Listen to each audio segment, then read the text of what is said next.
Hello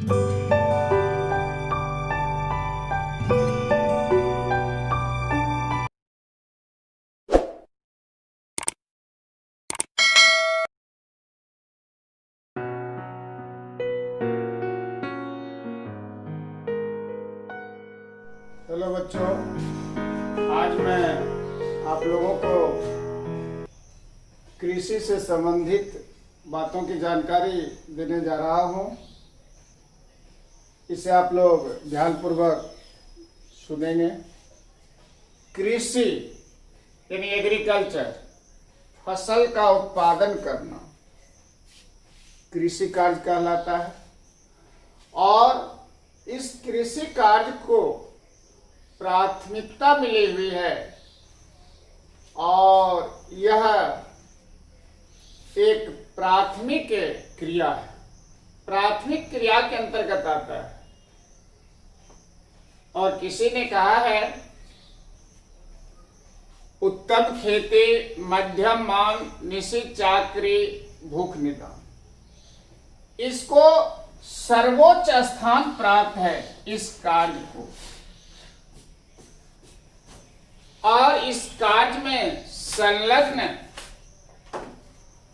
व्यक्ति को कृषक कहा जाता है। तो आज विश्व में, विश्व स्तर पर कई प्रकार के कृषि कार्य किए जाते हैं। अनेक अनेक प्रकार के कृषि कार्य होते हैं। कृषि को अलग अलग भागों में बांटा गया है और इसमें खासकर आज हम लोग भारतीय कृषि के बारे में जानेंगे। और हम लोग जानते हैं कि भारत एक कृषि प्रधान देश है। यहाँ के 70% लोग कृषि कार्य में लगे हुए हैं। यहाँ की कृषि के लिए उत्तम प्रकार की मिट्टी पाई जाती है। खासकर गंगा और ब्रह्मपुत्र के मैदानों में कृषि कार्य बहुत अधिक होता है। तो उन्हीं पर आज हम लोग विशेष रूप से चर्चा करें। तो सर्वप्रथम देखें कि एक इसमें आता है कृषि तंत्र। कृषि तंत्र क्या चीज है?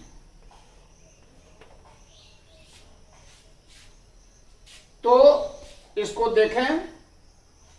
खेत की जुताई करना, फिर उसमें खाद और बीज डालना,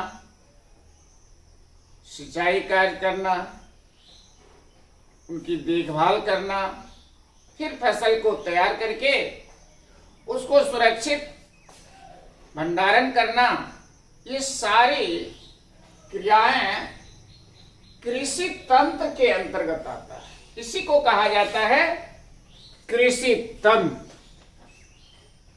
तो बच्चों, आज ये कृषि तंत्र जाने, इससे आगे अब हम लोग जाने कि ये विश्व में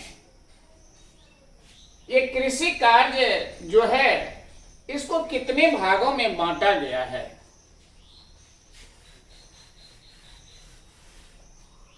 पहला है कृषि के प्रकार।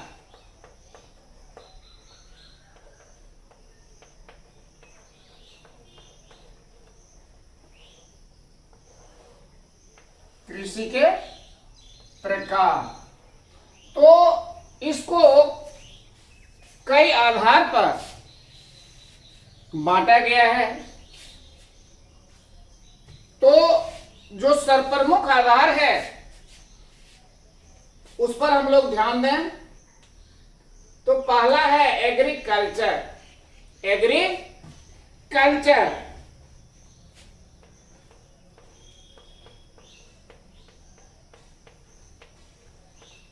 ये भी कृषि ही आता है। लेकिन इसमें इसके अंतर्गत खाद्य फसल का उत्पादन रखा गया। धान, मकई, ज्वार, बाजरा आदि आदि जो कार्य होता है उत्पादन का, वही कहलाता है एग्रीकल्चर। दूसरा है पीसीकल्चर।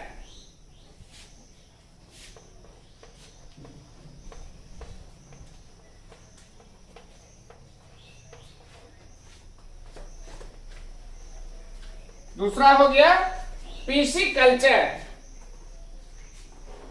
इसके अंतर्गत मुख्य रूप से मत्स्य पालन का कार्य लिया जाता है। मछली पालन का कार्य पीसीकल्चर के अंतर्गत आता है।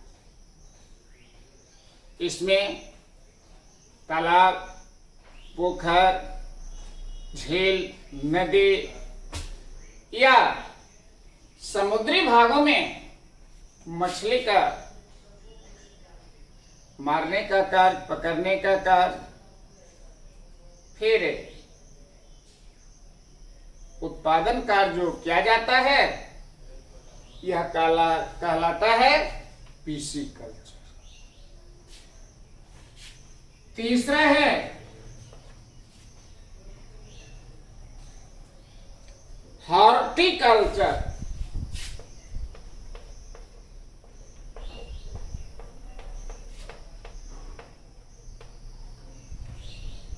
हॉर्टिकल्चर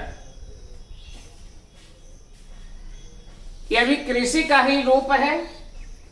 तो इसमें ऐसे फसलों का उत्पादन किया जाता है जो खासकर फूल, फल और सब्जी का उत्पादन होता है। फूल, फल और विभिन्न प्रकार की सब्जियों का उत्पादन हॉर्टिकल्चर कहलाता है। जितने प्रकार के हैं। चौथा है ये विटीकल्चर। विटीकल्चर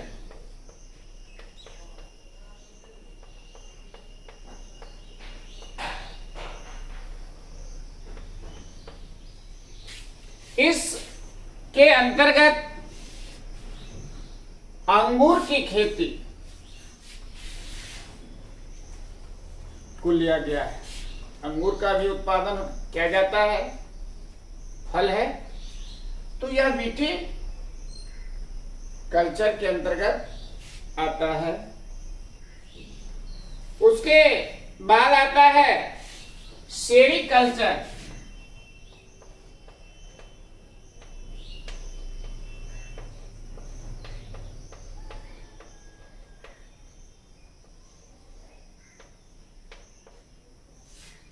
सेरीकल्चर के अंतर्गत जो है वह है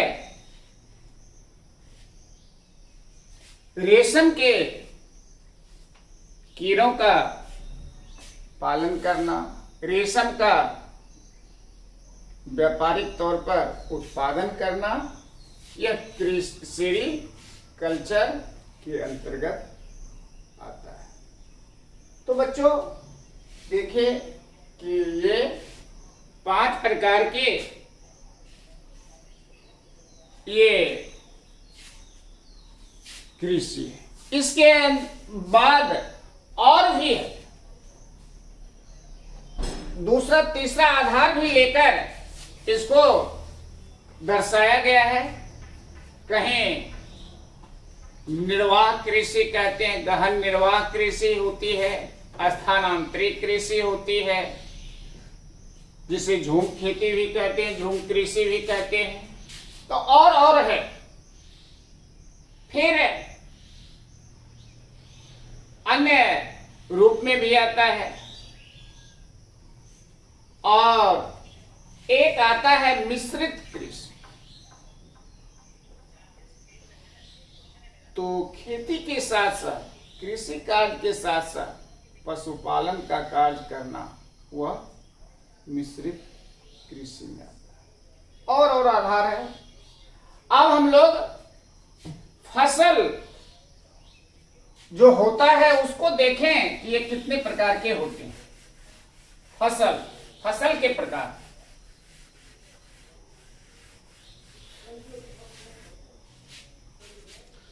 तो फसल बहुतों प्रकार के होते हैं, लेकिन मुख्य रूप से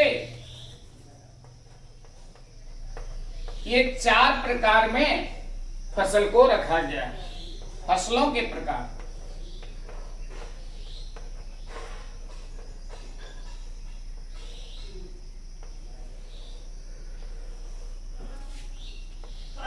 पहला है खाद्य फसल। खाद्य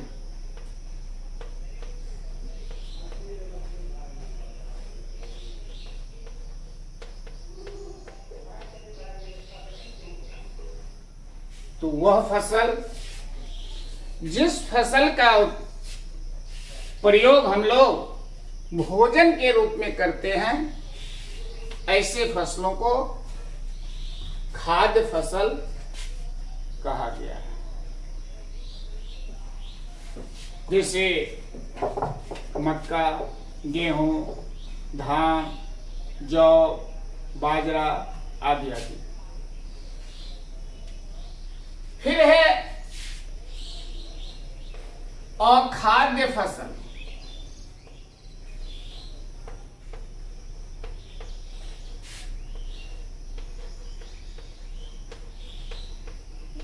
बहुतों प्रकार हैं। वह फसल, जिस फसल का प्रयोग हम लोग खाने के रूप में नहीं करते, अन्य रूप में करते,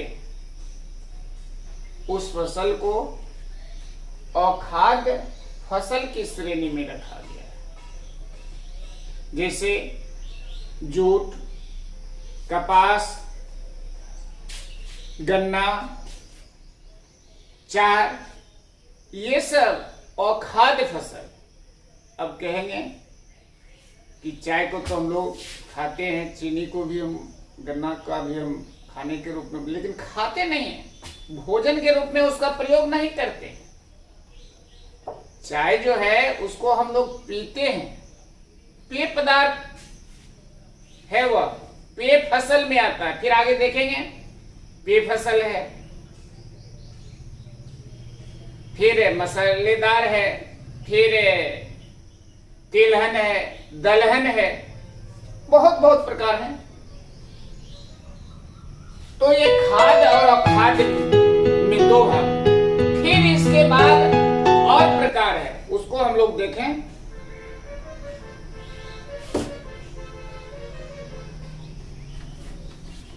तो आता है पहला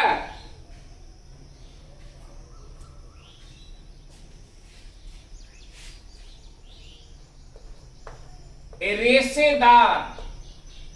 रेशेदार और खाद्य का ही अलग रूप, जिसके अंतर्गत जूट, कपास, इस सब को रखा गया है। पेय फसल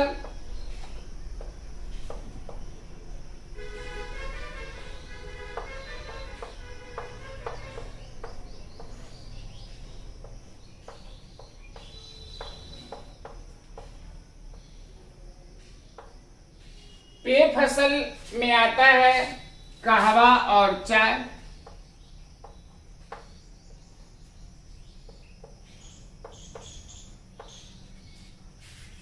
ये पेय फसल। फिर आता है दलहन।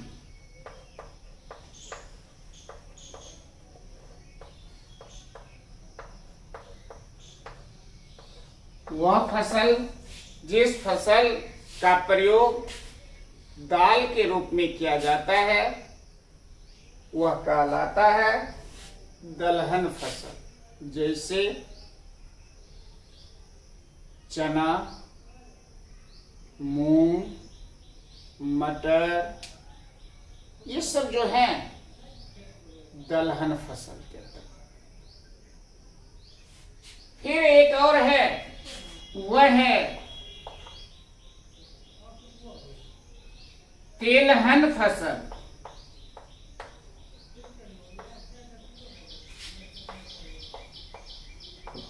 जिस फसल का प्रयोग हम लोग तेल के रूप में करते हैं, उस फसल को तेलहन फसल कहा गया है। जैसे तीसी, राई, सूरजमुखी, सोयाबीन, ये सब जो हैं तिलहन फसल है। फिर आता है मसालेदार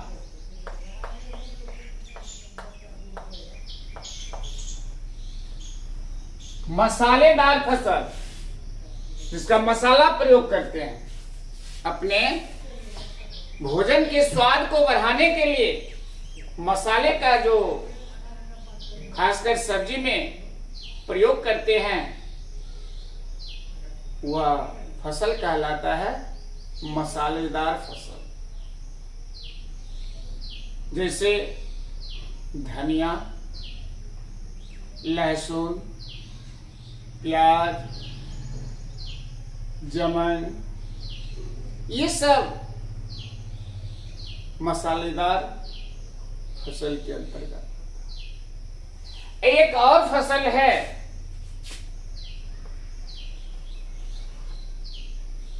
सब्जी वाले या सब्जीदार, सब्जी वाले फसल वाली फसलें।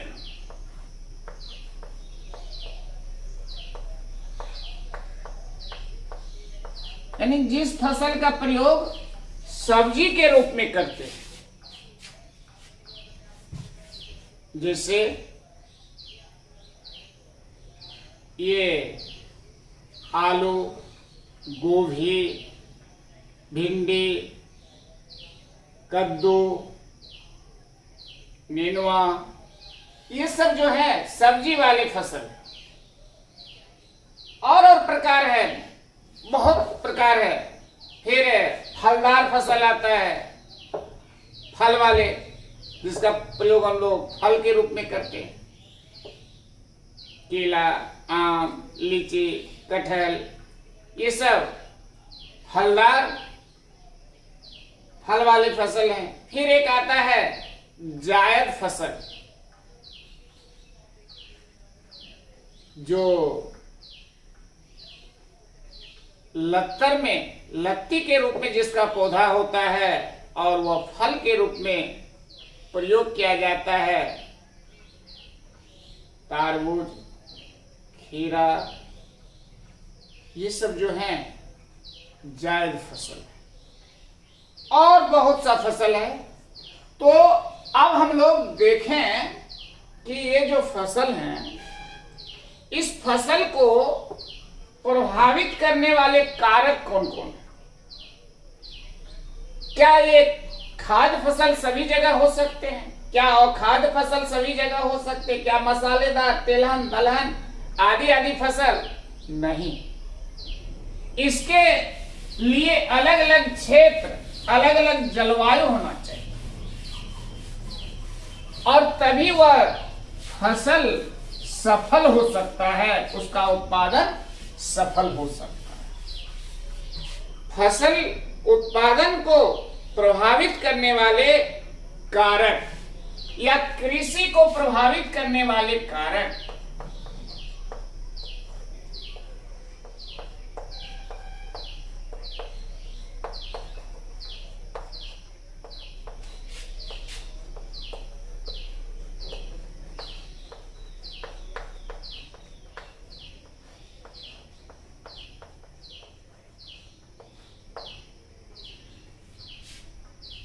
कौन कौन से कारक हैं जो कृषि कार्य को प्रभावित करता है? इसमें पहला आता है जलवायु।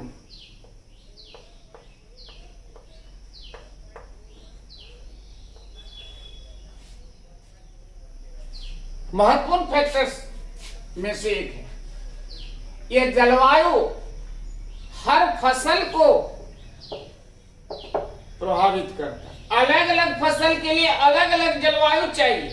कहीं गर्म जलवायु, कहीं नम जलवायु, कहीं ठंड जलवायु, तो कहीं कुछ तो कहीं कुछ। तो यह जलवायु भी एक महत्वपूर्ण फसल को, कृषि कार्य को प्रभावित करने में अपनी भूमिका निभाती है। दूसरा है मिट्टी के प्रकार। मिट्टी भी कई प्रकार की होती है। काली मिट्टी, भूरी मिट्टी, लाल मिट्टी, लेटेराइट मिट्टी, रंग के आधार पर। फिर स्थानबद्ध मिट्टी है। फिर कहीं ये जो है जलोढ़ मिट्टी है, कहीं बलुई मिट्टी है, कहीं काप मिट्टी है। तो ये सब अलग अलग प्रकार की फसल के लिए अलग अलग मिट्टी भी चाहिए। और सभी प्रकार की फसल एक ही प्रकार की मिट्टी में यह उत्पादित नहीं हो सकती। तो मिट्टी का प्रकार भी एक महत्वपूर्ण कारक है। तीसरा है धरातल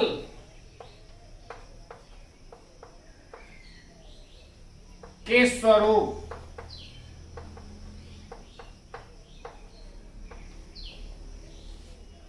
धरातल के मुख्य रूप से 3 स्वरूप पढ़े हैं, पहाड़, पठार और मैदान। तो कुछ फसल ऐसा है जो पहाड़ी क्षेत्रों में होता है, कुछ फसल ऐसा है जो मैदानी क्षेत्रों में होता है, कुछ फसल ऐसा होता है जो पठारी क्षेत्र में उत्पादित है। तो अलग अलग फसल के लिए अलग अलग धरातल का स्वरूप भी होना चाहिए। इसके बाद है चौथा जनसंख्या।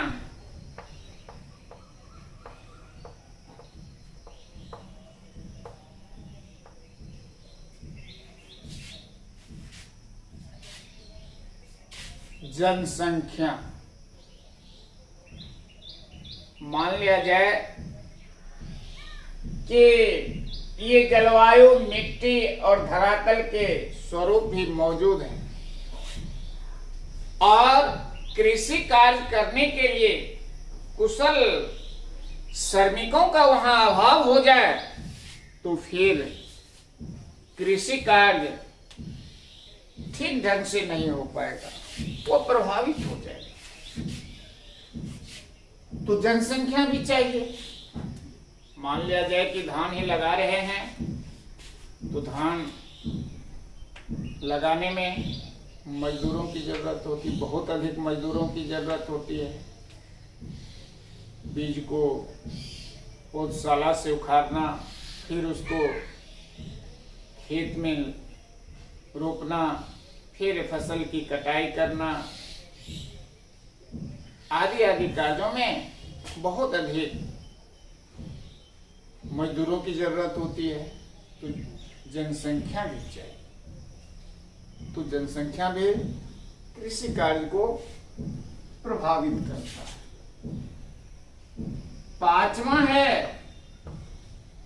यातायात के साधन।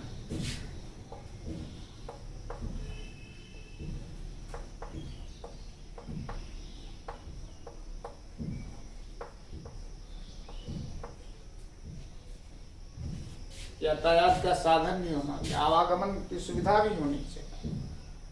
अगर फसल उत्पादन कर रही है और उस फसल को फिर व्यापारिक केंद्र तक, मार्केट तक पहुंचाने के लिए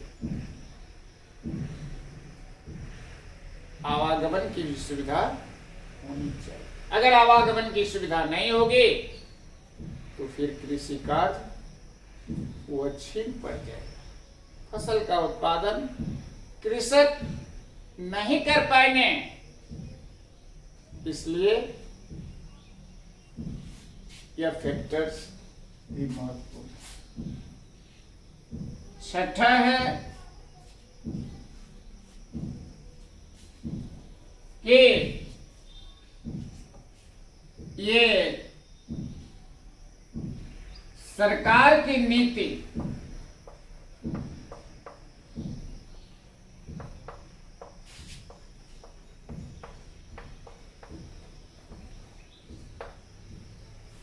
कृषि कार्य को बढ़ावा देने के लिए सरकार की सही नीति होनी चाहिए। समय समय पर किसानों की मदद करनी चाहिए और किसान जो फसल उत्पादित कर रहे हैं उसका उचित मूल्य भी मिलना चाहिए। मार्केट में सरकार की ओर से क्रय केंद्र खोलना चाहिए जिससे किसान को उचित फसल का मूल्य प्राप्त उत्पादित खूब कर लेंगे। अगर मार्केट में उसका सही मूल्य अंकित नहीं होगा, सही मूल्य पर वे खरीदे नहीं जाएंगे, तो फिर उत्पादन घट जाएगा, सही उत्पादन किसान नहीं कर पाएंगे। इसके बाद आता है सिंचाई के साधन।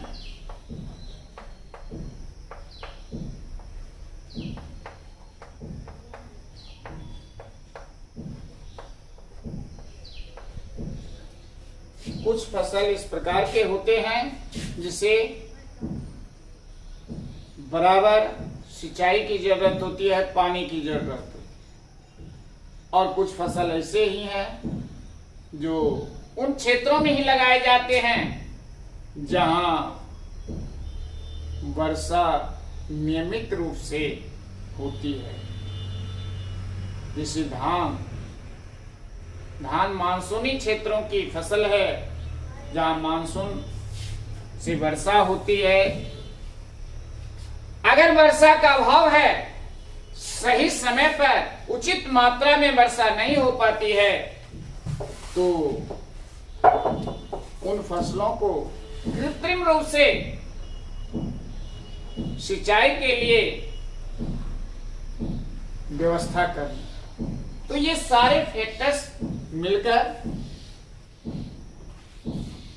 ये कृषि कार्य को प्रभावित करने में अपनी अपनी अहम भूमिका निभाती। सबका महत्वपूर्ण कार्य है कृषि। ये सारे फैक्टर्स, ये सारे तत्व, ये सारे कारक मिलेंगे तभी कृषि कार्य वह लाभप्रद होगा, उत्पादन अधिक से अधिक होगा। इसके बाद और आता है कृषि यंत्र भी है, कुशल श्रमिक की भी जरूरत पड़ती है। अगर कुशल श्रमिक नहीं मिलेंगे, कृषि यंत्र का अभाव होगा, तो फिर उत्पादन घट जाएगा। उत्पादन को बढ़ाने के लिए ये आधुनिक तरीका वैज्ञानिक ढंग से कृषि कार्य होनी चाहिए। इसके बाद अब हम लोग अलग अलग फसल के बारे में पढ़ेंगे और उसके उत्पादन के लिए भौगोलिक दशाएं क्या होनी चाहिए। जैसे मान लिया जाए कि हमको मक्का की खेती करनी है, या आलू की खेती करनी है, धान की खेती करनी है, गेहूं की खेती करनी है, तो किन किन बातों पर ध्यान देंगे। ये सारे तो तत्व मौजूद रहेंगे ही, लेकिन कुछ भौगोलिक दशाएं क्या होनी चाहिए, उन पर ध्यान दें। तो एक एक करके अब हम लोग विभिन्न फसल उत्पादन के बारे में जाने। तो एक फसल को लिया जाए जिसमें आता है जो विश्व स्तर का फसल है, खाद्य फसल है, वह है गेहूं।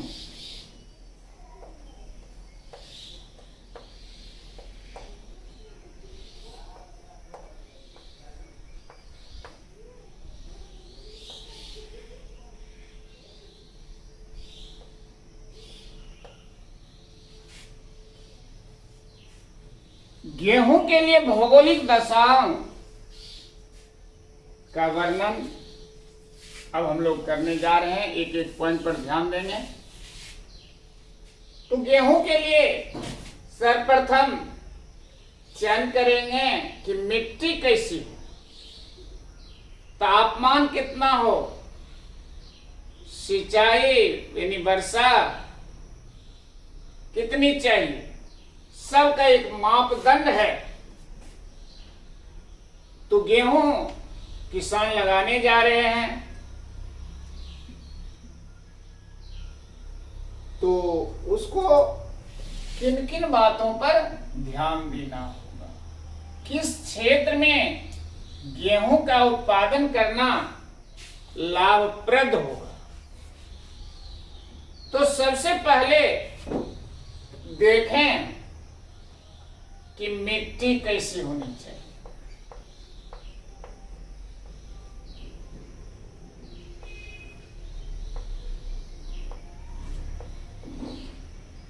मिट्टी गेहूं फसल के लिए, तो इस कार्य के लिए वैसे तो ये तीनों प्रकार की जो मिट्टी है, बलुई मिट्टी, काप मिट्टी और दोमट मिट्टी, इन तीनों में होता है। लेकिन सबसे अधिक लाभप्रद कृषि कार्य उत्पादन, कम लागत पर बहुत अधिक से अधिक उत्पादन होता है, वह है दोमट और काप मिट्टी। बलुई मिट्टी में उतना उत्पादन नहीं होता। और बलुई मिट्टी हम लोग जानते हैं कि यह पानी की बहुत भूखी होती है, इसको पानी बराबर चाहिए। तो अब हम लोग देखें कि इसके लिए समतल और दोमट मिट्टी चाहिए। समतल होनी चाहिए, समतल और दोमट मिट्टी।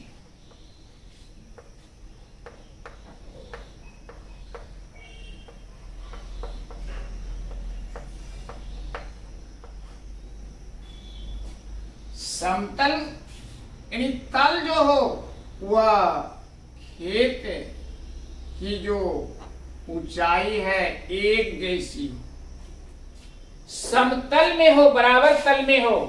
और सिंचाई अगर करने लग जाए तो किसान की सारी भूमि, खेत, वह एक साथ एक से ये ऊंचाई में पानी लग जाए, या नहीं कि कहीं अधिक या किसी क्षेत्र में बहुत अधिक। अगर ऊंची नीची भूमि है तो उसको लेवलर की सहायता से, कृषि यंत्र की सहायता से समतल कर लेनी चाहिए, तब कृषि कार्य करना चाहिए। और मिट्टी दोमट होनी चाहिए, सबसे उत्तम मिट्टी होती है। और यह दोमट कण के आधार पर है, जिसमें ये महीन और मोटा दोनों कण मिले रहते हैं, दोनों कण होते हैं, महीन और मोटा, अर्थात कुछ बालों का भी अंश, कुछ कांप का भी अंश। और दोमट मिट्टी जो होती है वह जल्द कृषि कार्य के लिए तैयार हो जाती है। तो समतल और दोमट मिट्टी गेहूं के फसल के लिए उत्तम मानी जाती है। इसके बाद है तापमान, टेम्परेचर।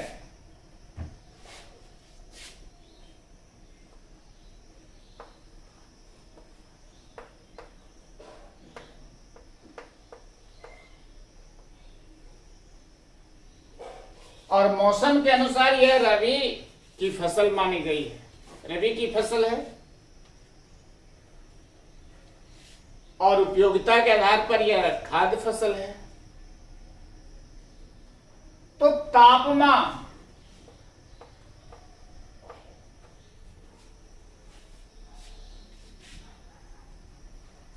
तो गेहूं जिस समय में बोया जाता है उस समय तापमान कम रहना चाहिए और फसल पकने के समय, फसल तैयार होने समय मौसम शुष्क और तापमान ऊंचा रहना चाहिए, तभी यह फसल लाभप्रद हो सकता है। और 10 से 15 डिग्री 10 से 15 डिग्री सेल्सियस तापमान बुआई के समय चाहिए।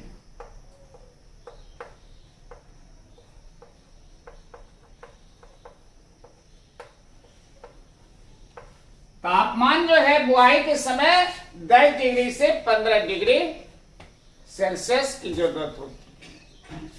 और फसल पकने के समय, फसल जब पक रहा है, तैयार हो रहा है, उस समय 21 डिग्री से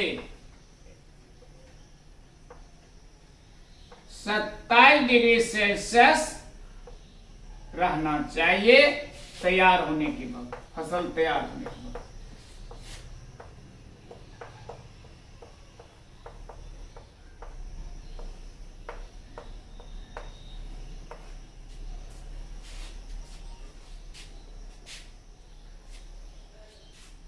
तो यह हो गया तापमान। तीसरा है वर्षा।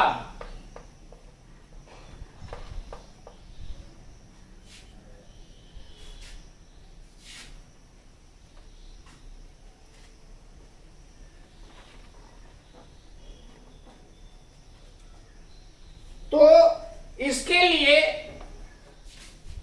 कहा गया है कि 50 से 100 सेंटीमीटर वर्षा उपयुक्त मानी गई है। 50 से 100 सेंटीमीटर वर्षा उपयुक्त होती है। अगर इससे कम वर्षा होगी तो फिर कृत्रिम साधनों का उपयोग करना होगा सिंचाई हेतु। अगर समय पर वर्षा नहीं होगी तो कृत्रिम साधन के द्वारा सिंचाई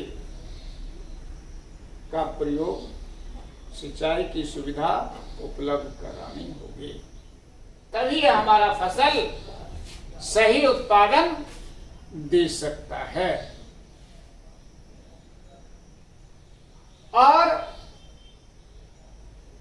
पहली सिंचाई 18 से 22 दिनों के अंदर या 20 से 22 दिनों के अंदर हो जानी चाहिए, क्योंकि उस समय यह गेहूं की वृद्धि, उसके नए नए पौधे तेजी से विकास करते हैं। अगर उस समय उचित सिंचाई की सुविधा नहीं होगी तो फिर हमारा फसल सही उत्पादन नहीं दे पाएगा। तो वर्षा यानी सिंचाई भी जरूरी है। तो ये 3 भौगोलिक दशाएं हैं गेहूं उत्पादन की, और ये तीनों मिलकर तीनों भौगोलिक दशाएं मिलकर गेहूं के उत्पादन को बहुत अधिक बढ़ा देते हैं।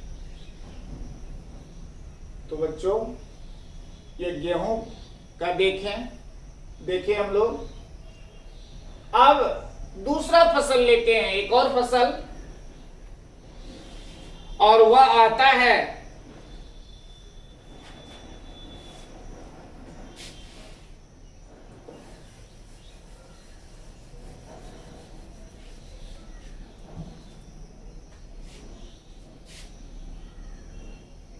धान या चावल कह सकते हो।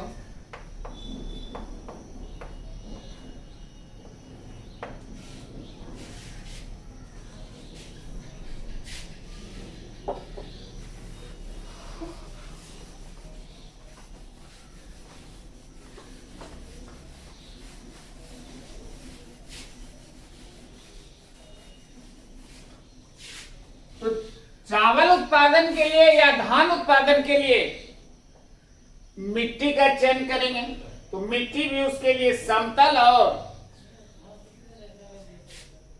यह दोमट एवं कांप मिट्टी चाहिए।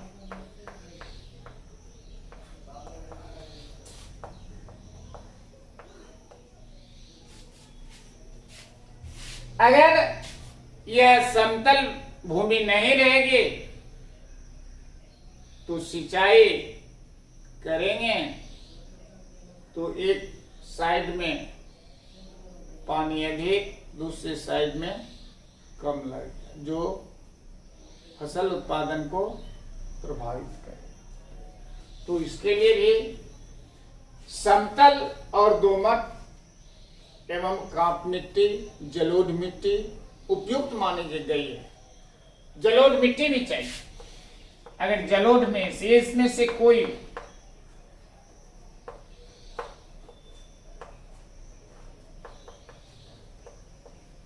इस के लिए उपयुक्त है। अब तापमान धान के उत्पादन के लिए,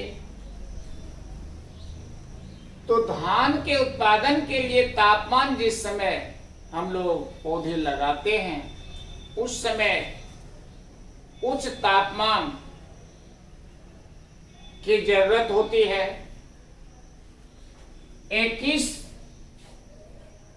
25 से 30 डिग्री तापमान चाहिए।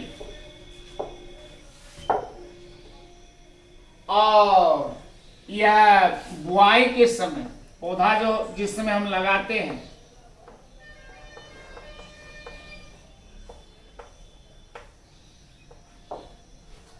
और फिर फसल तैयार होने के बाद यह तापमान 15 से 20-22 डिग्री के बीच रहना चाहिए तैयार होने के बाद। देखा होगा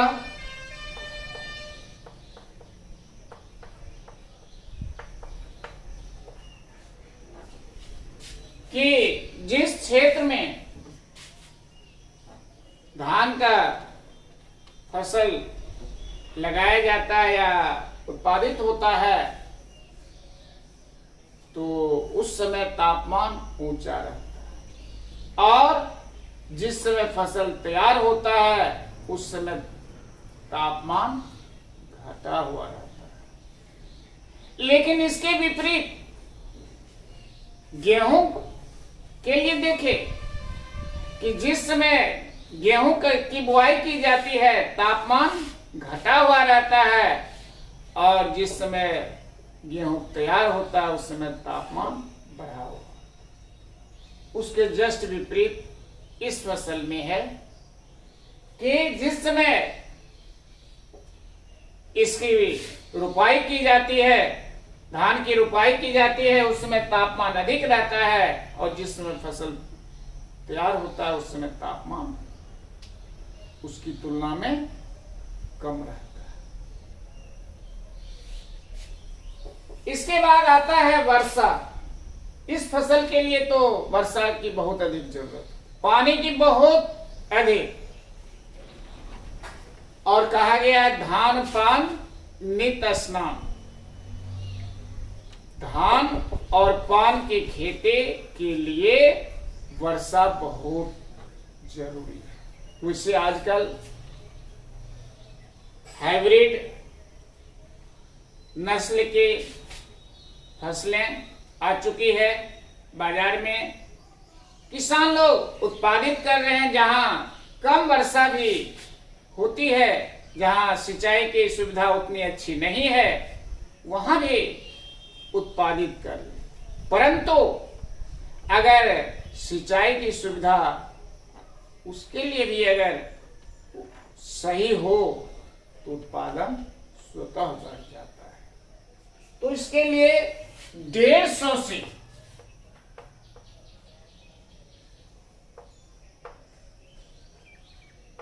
200 सेंटीमीटर, 150 से 200 सेंटीमीटर वर्षा उपयुक्त होती है।